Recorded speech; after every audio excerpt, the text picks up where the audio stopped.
بسم الله الرحمن الرحيم إن الحمد لله نحمده ونستعينه ونستغفره ونعوذ بالله من شرور أنفسنا ومن سيئات أعمالنا من يهده الله فلا مضل له ومن يضلل فلا هادي له وأشهد أن لا إله إلا الله وحده لا شريك له وأشهد أن محمدا عبده ورسوله صلى الله عليه وعلى آله وصحبه وسلم تسليما كثيرا إلى يوم الدين ثم أما بعد.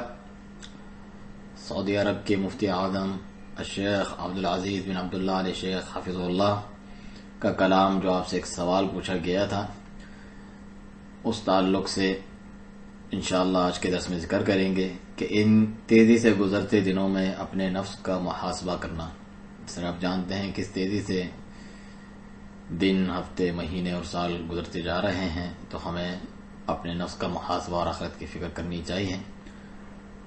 چنانچہ شیخ سے سوال پوچھا گیا کہ امید کرتے ہیں کہ آپ حفظ اللہ اس پروگرام کے آغاز میں ان تیزی سے گزرتے دنوں کے بارے میں ذکر کریں گے، جبکہ ہم ابھی گزرے سال کو الوداع کہہ رہے تھے اور نئے سال کا استقبال کر رہے ہیں، اور اس میں کیا حکمت ہے، ساتھ ہی ایک شخص کس طرح اپنے نفس کا محاسبہ کر سکتا ہے. شیخ فرماتے ہیں کہ بسم اللہ الرحمن الرحیم الحمدللہ رب العالمین اللہم صلی وسلم وبارک علی عبدک ورسولک محمد وعلی آلہ وصحابہ اجمعین وعلی من تبعہم بإحسان الی یوم الدین.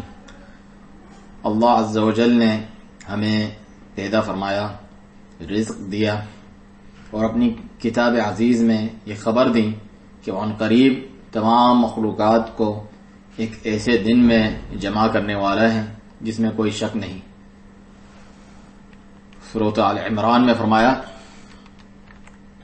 کہ ربنا انک جامع الناس لیوم لا ریب فیہ، اے ہمارے رب بے شک تو سب لوگوں کو اس دن کے لیے جمع کرنے والا ہے جس میں کوئی شک نہیں. ان اللہ لا یخلف المیعاد، بے شک اللہ وعدے کی خلاف ورزی نہیں کرتا. اور فرمایا سورۃ النحل میں یوم تأتی کل نفس تجادل عن نفسها، جس دن ہر شخص اس حال میں آئے گا کہ بس اپنی طرف سے جھگڑ رہا ہوگا. اور اللہ تعالیٰ نے ہمیں خبر دی کہ بلا شبہ یہ دنیا ختم ہونے والی ہے اور یہ حیات بھی ختم ہو جائے گی. فرمانے والی تعالیٰ ہے سورۃ الانبیاء میں وَمَا جَعَلْنَا لِبَشَرٍ مِّن قَبْلِكَ الْخُلْدَ، اور ہم نے تم سے پہلے بھی کسی بشر کے لیے ہمیشگی نہیں رکھی. أَفَإِن مِتَّ فَهُمُ الْخَالِدُونَ، سو کیا اگر تمہیں موت آ جائے گی تو یہ ہمیشہ رہنے والے ہیں. كُلُّ نَفْسٍ ذَائِقَةُ الْمَوْتِ، ہر نفس کو موت کا مزہ چکھنا ہے. وَنَبْلُوكُمْ بِالشَّرِّ وَالْخَيْرِ فِتْنَةً، اور ہم تمہیں آزمانے کے لیے برائی اور بھلائی میں مبتلا کرتے ہیں. وَإِلَيْنَا تُرْجَعُونَ، اور تم ہماری ہی طرف لوٹائے جاؤ گے.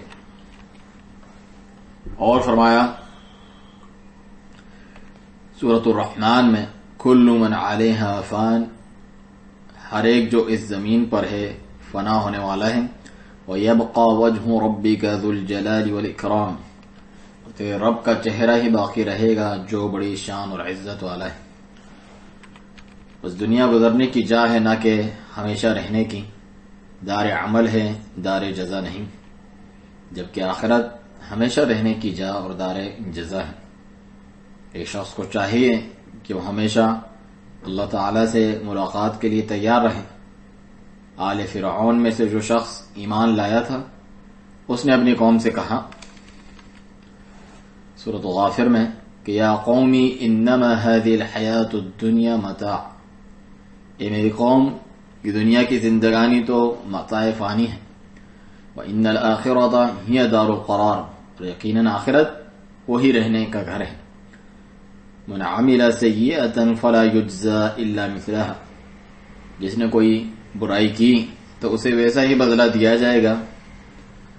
ومن عمل صالحا من ذکر او انثى وهو مؤمن فاولئک يدخلون الجنة يرزقون فيها بغیر حساب،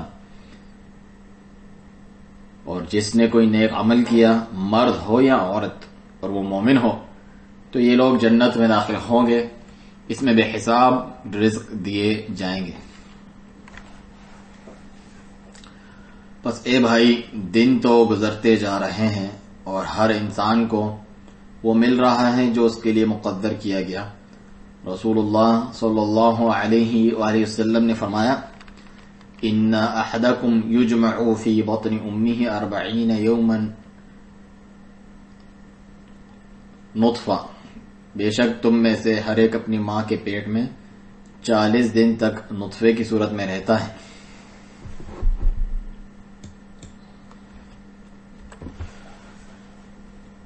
ثم يكون علقة مثل ذلك، پھر وہ اتنے ہی دنوں تک علقہ یعنی غلیظ اور جامد خون کی صورت میں رہتا ہے۔ ثم يكون مضغہ، پھر اتنے ہی دنوں کے لیے مضغہ گوشت کے لوتھڑا کی شکل اختیار کر لیتا ہے۔ مضغة مثل ذلك ثم يبعث الله إليه ملكا ب4 کلمات، اس کے بعد اللہ تعالیٰ ایک فرشتہ بھیجتا ہے اور اسے 4 باتوں کے لکھنے کا حکم دیتا ہے۔ وَيُكْتَبُ عَمَلُهُ وَأَجَلُهُ وَرِزْقُهُ وَشَقِيٌّ أَوْ سَعِيدٌ، اس سے کہا جاتا ہے کہ اس کے عمل، اس کا رزق، اس کی مدت زندگی اور یہ کہ بد ہے یا نیک لکھ لے۔ یہ روایت صحیح بخاری اور مسلم کی ہے۔ تو یہ تمام باتیں واضح طور پر اللہ تعالیٰ کی کتاب میں لکھی ہوئی ہیں جو اس کے علم کے ساتھ خاص ہیں۔ سورۃ اللقمان میں فرمایا، ان اللہ عندہ علم الساعہ، بے شک اللہ اسی کے پاس قیامت کا علم ہے۔ وَيُنَزِّلُ الْغَيْثَ، اور وہ بارش برساتا ہے۔ وَيَعْلَمُ مَا فِي الْأَرْحَامِ، اور وہ جانتا ہے جو کچھ ماؤں کے پیٹوں میں ہے۔ وَمَا تَدْرِي نَفْسٌ مَاذَا تَكْسِبُ غَدًا، اور کوئی شخص نہیں جانتا کہ وہ کل کیا کمائی کرے گا۔ وَمَا تَدْرِي نَفْسٌ بِأَيِّ أَرْضٍ تَمُوتُ، اور کوئی شخص نہیں جانتا کہ وہ کس زمین میں مرے گا۔ ان اللہ علیم خبیر، بے شک اللہ سب کچھ جاننے والا، پوری خبر رکھنے والا ہے۔ اور اللہ تعالیٰ فرماتا ہے سورۃ المنافقون میں، وَلَن يُؤَخِّرَ اللَّهُ نَفْسًا إِذَا جَاءَ أَجَلُهَا، اور اللہ کسی جان کو ہرگز مہلت نہیں دیتا جب اس کا وقت آ جائے۔ وَاللَّهُ خَبِيرٌ بِمَا تَعْمَلُونَ، اور اللہ تعالیٰ اس سے پوری طرح باخبر ہے جو تم کرتے ہو۔ مہینوں، سالوں اور دنوں کا گزرنا بندے کو خبردار کرنے کے لیے ہے کہ یہ دنیا کی زندگانی ختم ہونے کو ہے اور اس زمین کی پشت پر کسی کو باقی نہیں رہنا۔ موت ضرور آنی ہے۔ فرمانے والی تعالی ہے، قُلْ إِنَّ الْمَوْتَ الَّذِي تَفِرُّونَ مِنْهُ فَإِنَّهُ مُلَاقِيكُمْ، کہہ دو کہ بلا شبہ وہ موت جس سے تم بھاگتے ہو سو یقیناً وہ تم سے ملنے والی ہے۔ ثم تردون الى عالم الغیب والشہادہ فینبئکم بما کنتم تعملون، پھر تم ہر پوشیدہ اور ظاہر چیز کو جاننے والے کی طرف لوٹائے جاؤ گے تو وہ تمہیں بتا دے گا جو کچھ تم کیا کرتے تھے۔ اور فرمایا سورۃ النساء میں، اینما تکونوا یدرککم الموت ولو کنتم فی بروج مشیدہ، تم جہاں کہیں بھی ہوگے موت تمہیں پالے گی، خواہ تم مضبوط قلعوں میں ہو۔ لہذا ہمارے لیے ضروری ہے کہ ہم اپنی اس زندگی کو غنیمت جانتے ہوئے اسے ان کاموں میں استعمال کریں جس سے اللہ تعالی ہم سے راضی ہو۔ نیک کاموں کی طرف جلدی کرو اور لپکو۔ رسول اللہ صلی اللہ علیہ وسلم کا فرمان ہے، هل ينتظر احدكم الا غنى مطغيا، نیک کام میں جلدی کرو، کیا تم میں سے کوئی انتظار کرتا ہے سرکش بنا دینے والی امیری کا، او فقرا منسیا، یا غفلت میں ڈال دینے والی فقیری کا، او مرضا مفسدا، یا تباہی مچانے والی بیماری کا، او حرما مفندا، یا سٹھیا دینے والے بڑھاپے کا، او موتا مجہزہ، یا ناگہانی موت کا، او الدجال، یا دجال کا، والدجال شر غائب ينتظر، اور دجال ایک غائب شر ہے جس کا انتظار کیا جاتا ہے، اب الساعہ، یا قیامت کا، والساعۃ ادھیٰ وامر، اور قیامت تو سب سے بڑی سخت اور بڑی مصیبت اور بڑی کڑوی ہے۔ اسے امام الترمذی نے اپنی سنن میں روایت کیا ہے، اور شیخ البانی نے ضعیف الترمذی میں اسے ضعیف قرار دیا ہے، اگرچہ اس کا معنی صحیح ہے۔